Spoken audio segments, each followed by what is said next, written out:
다 함께 2월 6일 가정예배를 드리겠습니다.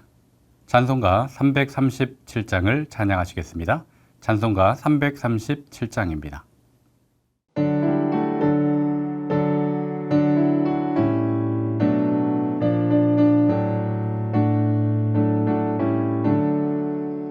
내 모든 시험 무거운 짐을 주 예수 앞에 아뢰이면 근심에 쌓인 날 돌아보사 내 근심 모두 맡으시네.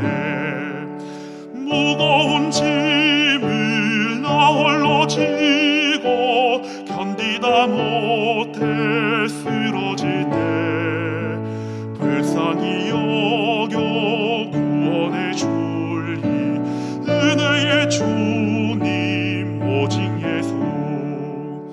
내 모든 괴로움 닥치는 환난 주 예수 앞에 아뢰이면 주께서 친히 날 구해 주사 넓으신 사랑 베푸시네. 무거운 짐을 나 홀로 지고 견디다 못해 쓰러질 때 불쌍히 여겨 구원해 줄리 은혜의 주님 오직 예수. 내 짐이 점점 무거워질 때 주 예수 앞에 아뢰이면 주께서 친히 날 구해 주사 내 대신 짐을 져주시네. 무거운 짐을 나 홀로 지고 견디다 못해 쓰러질 때 불쌍히 여겨 구원해 줄리 은혜의 주님 오직 예수. 마음의 시험 무서운 죄를 주 예수 앞에 아뢰이면 예수는 나의 능력이 되사 세상을 이길 힘 주시네. 무거운 짐을 나 홀로 지고 견디다 못해 쓰러질 때 불쌍히 여겨 구원해 줄리 은혜의 주님 오직 예수. 오늘 우리에게 주신 하나님의 말씀은 하박국 2장 4절의 말씀입니다. 하박국 2장 4절의 말씀을 제가 봉독해 드리겠습니다. 보라, 그의 마음은 교만하며 그 속에서 정직하지 못하나 의인은 그의 믿음으로 말미암아 살리라. 아멘. 여러분, 인생은 기다림의 연속이라 합니다. 임신을 하면 아기가 태어나기까지 기다려야 하고 또 그 아이가 젖을 떼고 밥을 먹기까지 기다려야 합니다. 걸음마를 하고 옹알이를 하기까지 기다림이 있고 성장기를 지나서 성인이 되기까지의 기다림이 또 있습니다. 이런 기다림이 인생의 큰 골격을 구성합니다. 그런가 하면 일상에서는 소소한 기다림이 반복되죠. 밤에는 아침이 되기만을 기다리고 또 아침이 되어서 식구들을 위해서 아침밥을 앉혀놓고는 그 밥이 되기를 기다립니다. 아이들이 학교를 가면 또 그 아이들이 돌아오기를 기다리고 또 좋은 사람들과의 만남을 기다리고 좋은 소식을 기다리고 주문한 택배가 오기만을 기다리고 또 코로나가 종식되기를 우리 모두는 함께 기다리죠. 이런 소소한 기다림은 우리 인생의 근육과 살을 이룹니다. 이처럼 인생은 크고 작은 기다림으로 이루어져 있다 해도 과언이 아닙니다.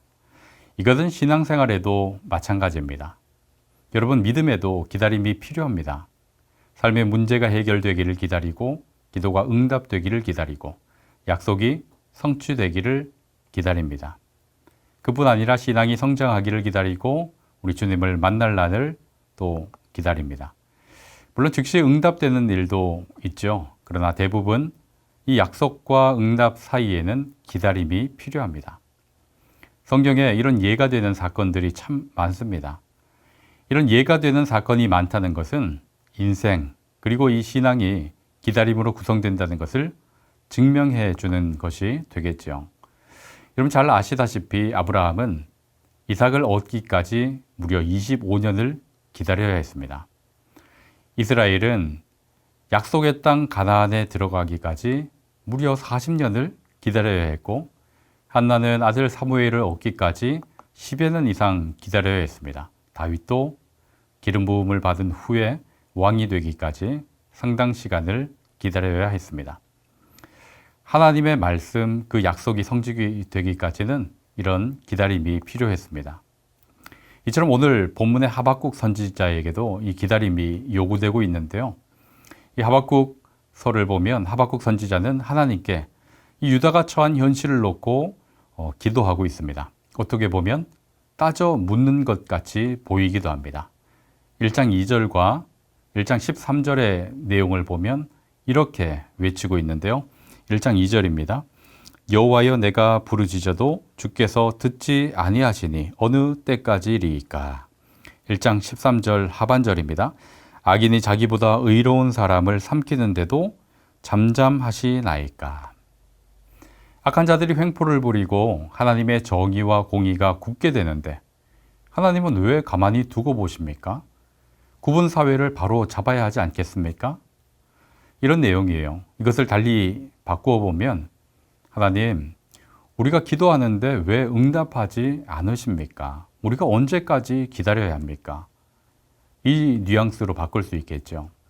이런 하박국의 기도는 일리가 있습니다. 마땅히 선지자로서 드릴 만한 기도입니다. 욕망을 따르는 기도가 전혀 아니죠. 하나님께서 원하시는 세상이 되기를 바라고 또 하나님께서 일하실 것을 바라며 기도하고 있습니다. 그런데 하나님께서는 하박국의 기도에 이렇게 답을 하세요. 2장 3절과 2장 4절입니다. 2장 3절 보시면 하반절에 이렇게 답을 하시는데요. 비록 더딜지라도 기다리라.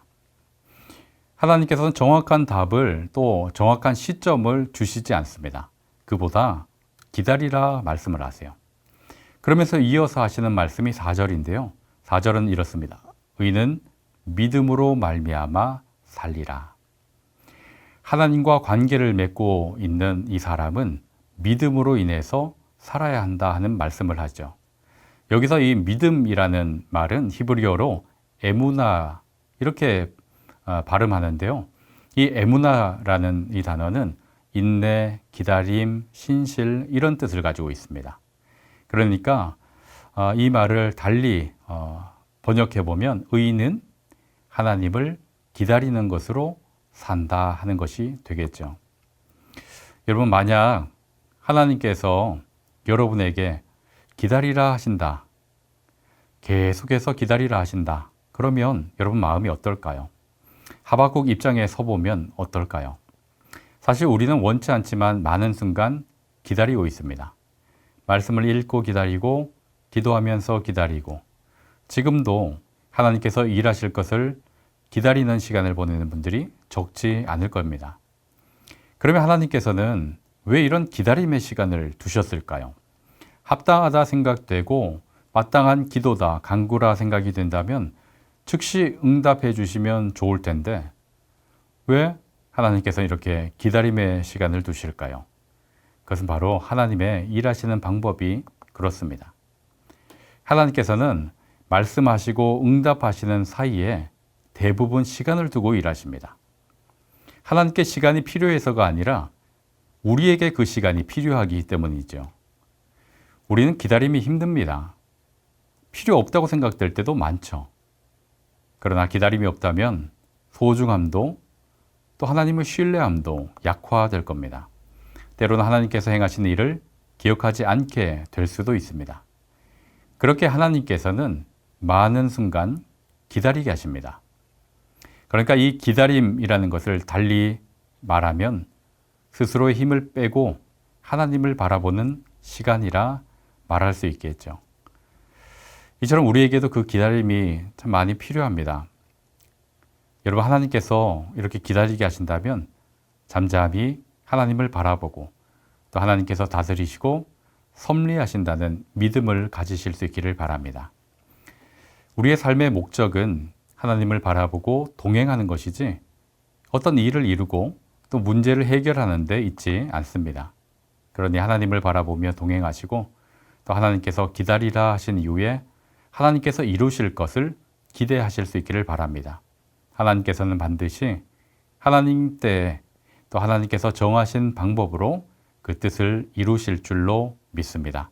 그 믿음을 가지고 행진해 나가는 우리 영락의 모든 가정 되시기를 주님의 이름으로 축원합니다. 기도하시겠습니다. 신실하신 아버지 하나님, 의인은 믿음으로 말미암아 살리라 말씀하신 것처럼 하나님의 자녀된 저희들 하나님을 바라보고 또 하나님께서 일하실 때를 기다리며 살기를 원합니다. 비록 우리의 생각과 우리의 방법과 다를지라도 하나님께서 가장 선하게 일하실 것을 기대하게 하시고 하나님 안에 거하는 가정이 되게 하여 주옵소서. 마음이 조급해질 때마다 말씀을 묵상하게 하시고 또 불안이 엄습해 올 때마다 기도하게 하셔서 늘 하나님과 동행하고 하나님을 바라보는 삶을 살아갈 수 있도록 도와주시옵소서. 예수 그리스도의 이름으로 기도하옵나이다. 아멘.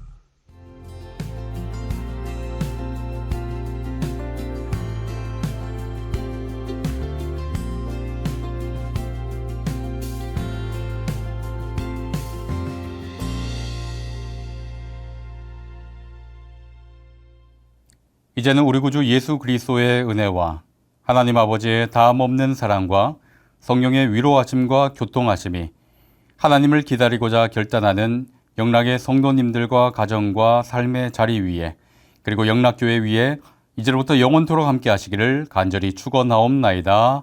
아멘.